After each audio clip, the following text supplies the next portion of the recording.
Carter's journey has been really incredible to watch and be a part of.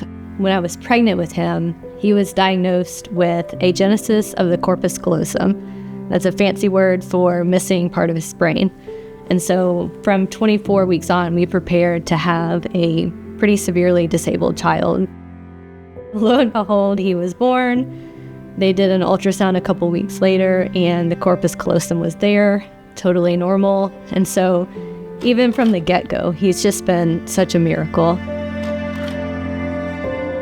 And then we started noticing probably around 12 months that he wasn't meeting some of his milestones. He actually lost some of his speech. It was around 18 months that he was diagnosed with apraxia. And apraxia is a neurological motor planning disorder. And so what most kids will learn doing 20 or so times, Carter has to do hundreds and hundreds and hundreds of times to map it and figure it out. We didn't know for a long time if he would talk, but here we are, he's 9. He started talking at around 5, and we thought it would be, like he gets a word and fights for that word, and then he gets another word, and it would be a very slow progress, and it has been, but it was literally like he went from saying 20-ish words to talking in sentences overnight. It was incredible.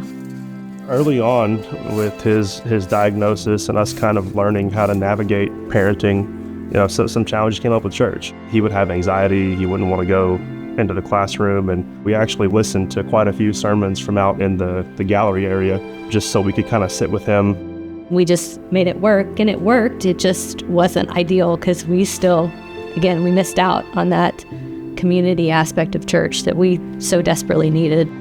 As soon as Kenley mentioned, we have this buddy program that pairs him with an adult or high schooler during services. I was like, oh, this is amazing. It's an answered prayer I wasn't even praying for.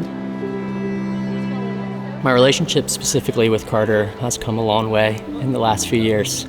To think when I first met Carter, he was shy and standoffish and didn't really want to leave mom and dad. Carter has a hard time with verbal communication. I quickly learned that Carter, he can communicate with me. It's just through actions. It's through really big hugs, high fives, dancing, and it's through showing me. There was a lot of Sundays where I would physically carry him into church just because he would be nervous or anxious or something. And since the buddy program and meeting Jonathan, he runs in there. We have to hold his hand, hold him back. He doesn't see Mr. John, is what he calls him, as a teacher. He sees him as his best friend. A lot of Sundays when I walked into church, I felt like I was not enough.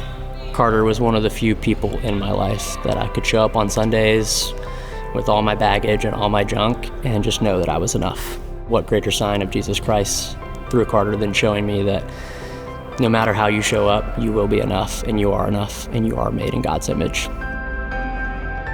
I feel like it has been the most tangible support that we've felt at church.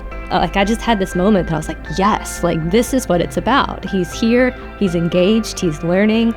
To see him actually coming out of service and being excited to tell us about it and show us, it's been life-changing.